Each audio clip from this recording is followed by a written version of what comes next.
존 뉴턴이 우리 찬송가 405장 어메이징 그레이스를 작시했고 그것을 나 같은 죄인 살리신 주 은혜 놀라와 우리가 그것을 잘 부르고 있습니다. 너무나 멋있는 찬송가죠. 근데 그 찬송가는 아시다시피 존 뉴턴이 아프리카 가정들을 밤에 들어가서 아버지와 엄마, 아들, 딸 모여서 잘 다복하게 지내는 가정에 갑자기 침입해서 남자를 끌어가고 여자는 여자들을 끌어가고 가정을 순식간에 이같이 다 망가뜨리고 그 아버지 청년들을 갖다가 여자들도 역시 같이 마찬가지지만은 여자들도 마찬가지 이 북유럽이나 북아메리카에 갔다가 노예를 갖다 팔아먹었어요. 아마 제가 이제 한 번은 그 아프리카에 가서 아프리카 노예들이 묶여 있었던 둔전이라고 그러는데 동굴 같은 데 가서 묶여 있는 것을 내가 보면서요. 묶여 있었던 장소를 보면서 정말로 가슴이 너무 아팠습니다. 졸지에 가정들이 다 깨지는 거예요. 노예 상인들에 의해서. 이렇게 노예 장사를 하던 존 뉴턴이 이제 회개하고 새 사람이 됐잖아요. 너무 자기 죄가 큰 거예요. 무겁고. 그래서 존 뉴턴이 어떻게 해서도 이 자기 죄가 너무 큰 걸 깨닫고 이 찬송가 작사를 한 것이 405장입니다.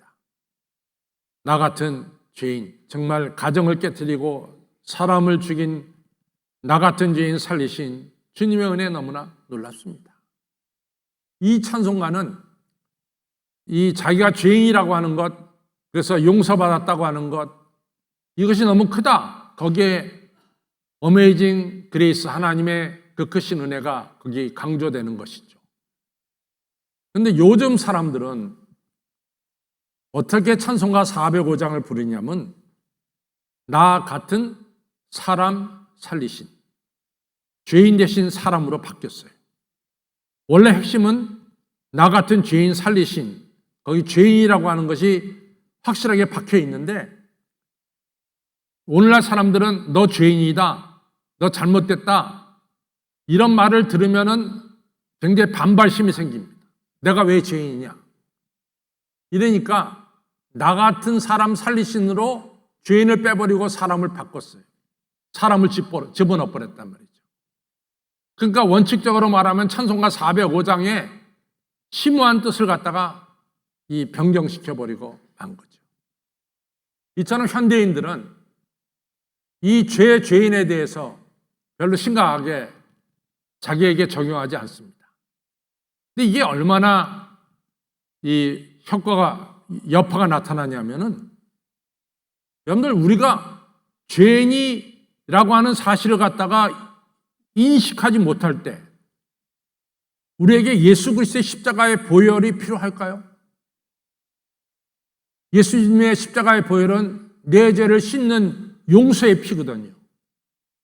그러면 내가 죄인이라고 하는 사실을 인식하지 못하고 있다면은 과연 여러분과 저는 예수 그리스도의 십자가 보혈로 내 죄를 씻어주시는 용서라고 하는 이 중요한 이 의미를 우리는 필요로 하는가?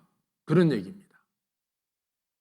또 존 뉴턴처럼 나 같은 죄인이 용서받아서 하나님의 사람 된 것에 대해서 어메이징 그레이스, 너무나 큰 은혜다, 놀라운 은혜다, 이런 은혜에 대한 감격과 체험이 우리에게 과연 있느냐?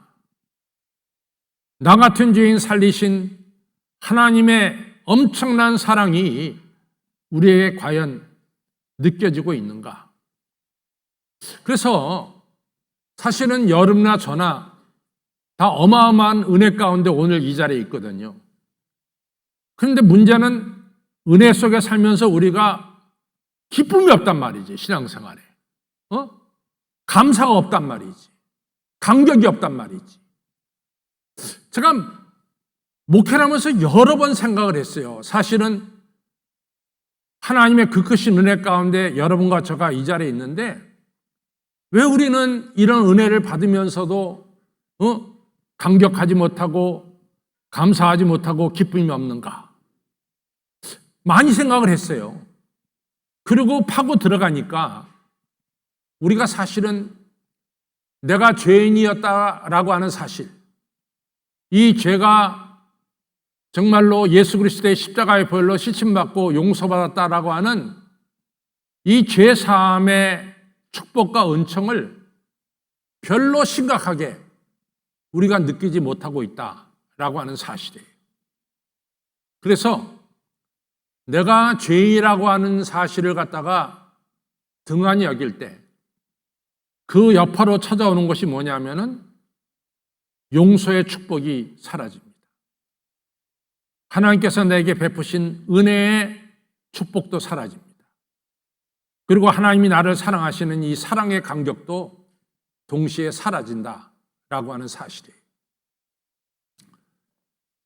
중요한 것은 우리가 죄인이라는 사실을 우리가 다시 한번 확실하게 인식할 필요가 있습니다. 사도 바울이 로마 3장에 이렇게 시작해요.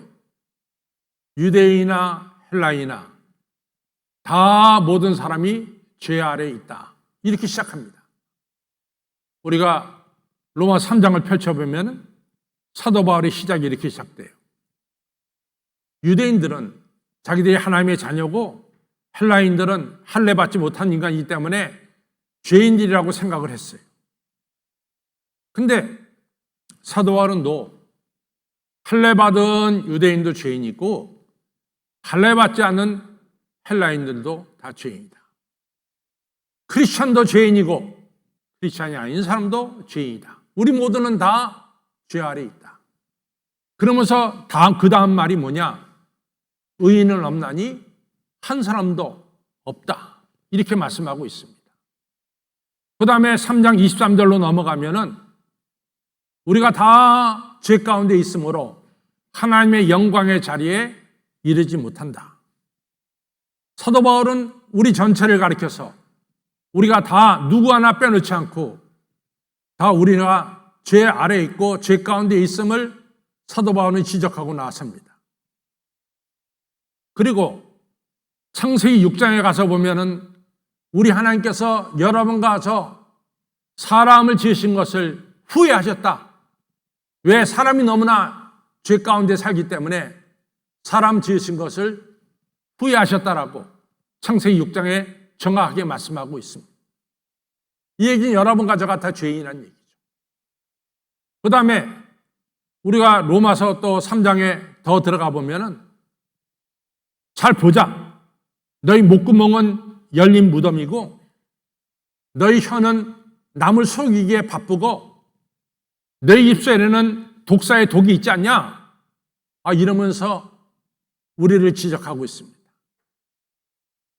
사도 바울이 오늘날 우리를 보면은 우리의 입에서 나오는 모든 말들이 열린 무덤 같고 남을 속이는 말 쉽게 행하고 그리고 남에게 선한 영향력을 끼치는 것이 아니라 독사의 독처럼 다른 사람들을 병들게 만드는 이런 말들을 우리가 하는 것이 아니냐. 이러한 죄인들이 바로 우리가 아니냐. 이러면서 사도 바울이 로마서 3장에서 우리의 죄를 지적하고 있습니다. 여러분들 이 이야기가 저 먼 데 있는 이야기일까요? 아니면 우리들도 이러한 이야기 중에 한 부분을 참여하고 있느냐는 것이죠. 또 신은 죽었다고 말한 니체가 뭐라고 말하냐면은 여러분들 오늘날 크리스천들이 많은 선한 일을 행하는데 자 보자. 그 선한 일이 과연 하나님께 영광 돌리기 위한 선한 일이냐 아니면 자기의 의로움을 드러내는 선한 일이냐 한번 아주 냉혹하게 초점 한번 분석해봐라. 너희들이 선한 행동을 하는데 그것이 과연 정말로 하나님께 영광 돌리는 선한 일이냐? 아니면 자기가 의롭고 선하다는 걸 갖다가 다른 사람들에게 알려주기 위한 그러한 의로운 행동이고 선한 행동이냐? 이걸 니체가 말하고 있습니다. 근데 전 니체의 말도 우리에게 가슴을 찌르는 말이라고 생각해요. 우리가 선한 일을 하지만도 이 선한 일을 통해서 하나님께만 영광 돌리는 것이 아니라 나는 이런저런 선한 일을 하는 선한 사람이다라는 걸 나타내는 것이 아닌가, 이런 생각도 없잖아 해봅니다. 그래서 사도 바울이 오늘 로마서 7장에서 이런 얘기하는 겁니다. 하나님, 정말 저는 선한 일 하고 싶어요. 정말 저는 의로운 일 하고 싶어요. 그런데 일을 하다 보니까 결과적으로 보면 내가 선한 일은 하지 못하고 악한 일을 했습니다. 내가 하고자 하는 선은 행치 못하고 행치 않으려고 하는 악을 행했습니다. 정말 괴롭습니다. 왜 내가 이런지. 오라 나는 공고한 사람이로다. 누가 이 사망의 몸에서 나를 건져내랴 라고 하는 중요한 외침을 갖다가 사도 바울이 로마서 7장에서 하고 있는 거죠. 근데 정말 사도 바울은 이러한 자기의 연약함과 자기의 죄성을 갖다가 인식하면 인식할수록 사도 바울은 변하기 시작했어요. 그래서 맨 처음에 사도 바울이 쓴 서신, 데살로니가 전후서 이렇게 처음 쓴 서신을 보면 나는 누구냐? 나는 사도 중에 한 명이다. 이렇게 시작합니다. 근데 사도 바울의 서신이 좀 더 깊어질수록에 고린도전서 15장에 보면은 난 누구냐? 나는 사도들 중에 지극히 작은 자다. 이렇게 또 바뀌어요. 그러다가 우리가 아는 대로 디모데전서, 디모데후서는 사도 바울이 세상을 떠나기 전에 쓴 사도 바울의 서신이죠. 거기선 사도 바울이 자기를 뭐라고 표현하느냐? 나는 죄인 중에 괴수다. 이렇게 얘기합니다. 그러니까 사도 바울이 자기가 죄인임을 점점 확실하게 깨달아갈 때 사도 바울이 자기를 표현하는 것이 바뀌어요. 사도들 중에 한 명입니다. 아니, 나는 사도들 중에 지극히 작은 자입니다. 아니, 나는 죄인 중에 괴수입니다. 우리가 이러한 사도 바울의 고백을 보면서 사도 바울이 점점 더 주님을 닮아가는 이러한 귀한 사도가 되고 있음을 우리는 얼마든지 느낄 수가 있는 거죠. 우리가 사도행전 13장 22절에 보면은 이새의 아들 다윗을 보니 내 마음에 합한 자다, 이런 말씀을 합니다. 근데 다윗이 이렇게 하나님께 마음에 합한 자가 되는 그 길이 뭘까? 시편 51편에 보면 하나님 아버지, 나의 죄를 정결케 하소서. 나의 죄를 용서해 주시고 내 마음에 정한 마음을 허락하여 주옵소서. 자기가 죄인임을 깨닫고 하나님 앞에 내 죄를 씻어 주셔서 내 마음에 정한 마음, 정결한 마음 허락해 주십시오. 이렇게 부르짖고 있습니다. 그러니까 다윗은 우리 하나님 마음에 합한 자가 되는 이런 축복을 받게 되는 것이죠. 성도 여러분, 정말로 중요한 것은 내가 죄인임을 깨닫지 못할 때 우리는 하나님이 우리에게 엄청나게 주시는 축복인 용서와 은혜와 사랑이라고 하는 걸 갖다가 피부로 느끼지 못한다, 그 말이에요. 두 번째로, 어떤 사람들이 그러면은 이러한 죄의식을 못 가질까, 죄책감을 못 가질까 하는 얘기입니다. 첫 번째로는 우리가 이 누가복음 18장에 가서 보면은 뭐가 나오냐면은 누가복음 18장에 우리 예수님께서 이제 먼저 마태복음 9장으로 갑시다. 마태복음 9장에 가보면은 이제 예수님께서 이 세리 마태를 부르십니다. 마태야, 너 나 따라와라. 그래가지고 마태가 이제 예수님 이게 부르시고 예수님의 제자라는 게 너무 기뻐가지고 그날 자기 친구들 세리들을 다 불러다 놓고 그날 잔치를 벌이는 거예요. 이 잔치를 벌이는데 그때 바리새인이 뭐라고 말하냐면은 아니 당신의 선생님은 어떤 사람이냐? 어떤 사람이길래 죄인들과 함께 저렇게 식사를 하느냐? 이러면서 예수님의 한 행동에 대해서 지적하고 그 잘못을 갖다가 이야기합니다. 근데 예수님이 이런 말씀을 하세요.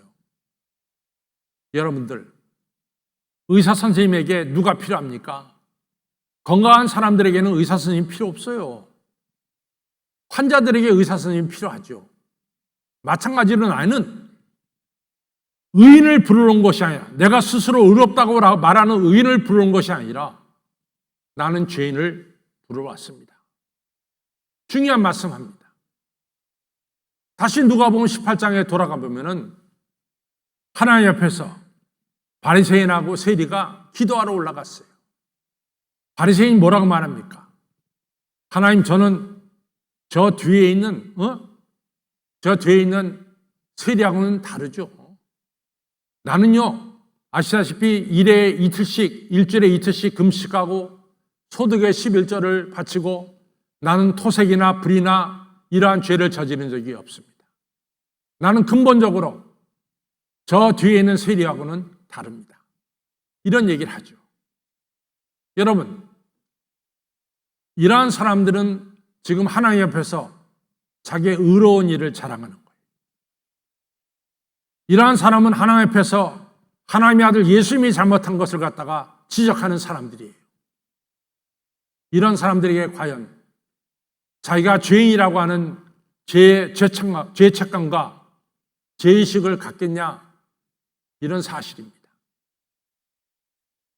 여러분, 내가 의롭다고 생각하고 남과 비교해서 내가 우월하다고 생각하고 다른 사람의 죄를 지적하는 이러한 사람들은 자기가 죄인이라는 사실을 깨달아 알 수가 없는 거죠. 그러니까 예수님이 너무 가슴이 아픈 거죠. 그런 사람 보면서. 그러면서 마태복음 21장에서 이런 말씀합니다. 야, 이 사람들아, 들어라.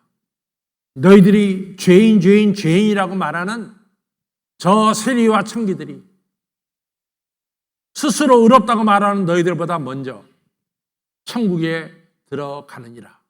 놀라운 이야기를 했어요. 실제로 여리고의 세리장이었던 삭개오. 예수님은 삭개오의 집에 가서 삭개오에게 이렇게 선언합니다. 너도 아브라함의 후손이다. 천국 백성이다. 선언합니다. 바리새인들에게 세리장은 엄청난 죄인이죠. 그런데 예수님을 영접하고 자기가 죄인임을 깨닫고 내 재산의 절반을 내놓고 남에게 토색한 것이 4배나 겠다고 말한 삭개오, 너는 아브라함의 후손이고 천국 백성이다 선언합니다. 현장에서 가늠하다 잡힌 여인, 돌에 맞아 죽을 수밖에 없는 여인, 질질 끌려온 여인, 그 여인의 죄를 용서하면서 다시는 죄를 짓지 말라고 말하면서 새 인생을 주신 분이 우리 예수님입니다. 분명한 차이는 뭐냐? 죄를 인정하고 내가 죄인임을 깨달을 때 엄청난 은혜인 주님의 용서의 은혜가, 사죄의 은혜가 임합니다. 그리고 새 사람 되는 축복이 주어지는 거죠. 근데 끝까지 내가 의인이고 내가 다른 사람보다 우월하고 다른 사람의 죄를 지적하는 이러한 사람들은 결코 자기가 죄인임을 깨닫지 못하는 자는 주님의 용서, 주님의 은혜, 주님의 사랑을 체험치 못하는 것을 알 수 있습니다. 그러면은 우리는 어떻게 해야 되나? 여러분과 저는 어떻게 해야 되느냐? 이 너무나 중요한 거예요. 여러분과 저는 어떻게 해야 되느냐? 여러분과 저는 이 시간 우리 주님 앞에 서 있습니다. 우리 하나님 앞에 서 있습니다. 우리 하나님 말씀을 듣고 있습니다. 히브리서 4장 12절처럼 하나님 말씀은 살았고 운동력이 있어 좌우에 나선 어떤 것보다 예리하여 우리의 혀과 영과 및 관절과 골수를 찔러 쪼개가지 하며 지으신 것이 창조주 앞에 다 드러나 보이는 것처럼 모든 피조물이 우리를 상관하신 자 앞에서 벌거벗은 것처럼 서 있느니라. 우리가 하나님 앞에 서 있어요. 우리 앞에 하나님 앞에 감출 것 아무것도 없습니다. 정말 이 사실을 알고 있느냐 말이에요.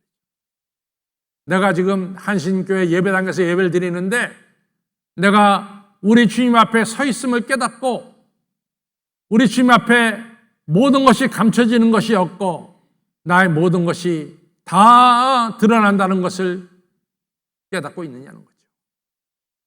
그것을 깨달을 때 누가복음 5장에 나오는 사도 베드로처럼 주여 나는 죄인으로서이다. 나를 떠나소서라는 고백을 할 수 있고 그것이 깨달을 때 이사야 6장에 이사야처럼 하나님 내가 입술이 부정한 가운데 하나님 배웠습니다. 내 죄를 용서하여 주옵소서.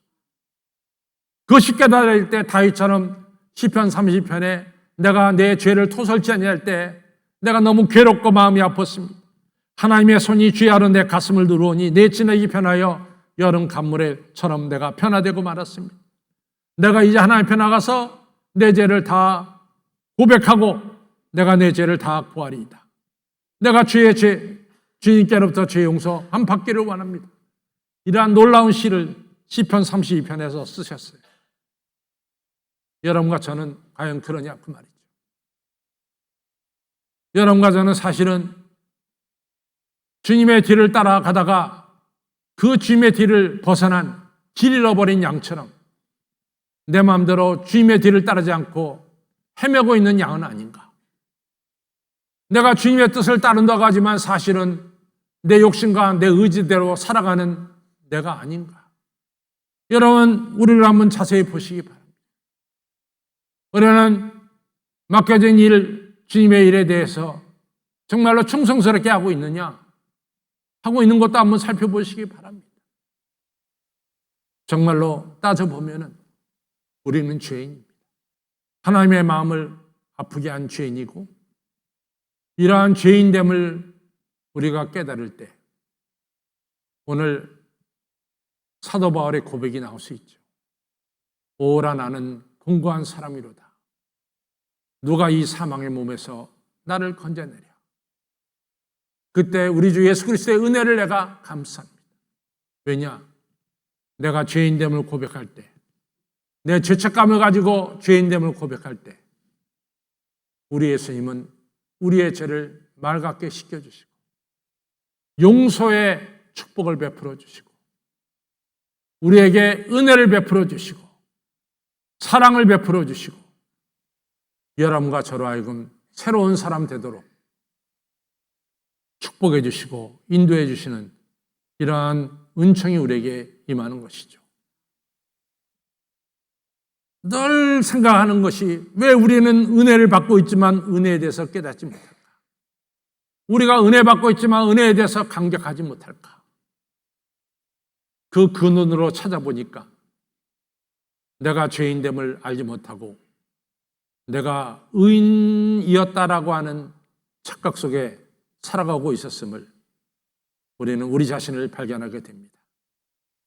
오늘은 내가 죄인됨을 깨닫고 그래서 주 앞에 죄를 고백할 때 여러분과 저는 용서받고 은혜 받는 거룩한 마음으로 변화될 줄로 믿습니다. 은혜를 아는 마음 되시기를 주님의 이름으로 축원합니다.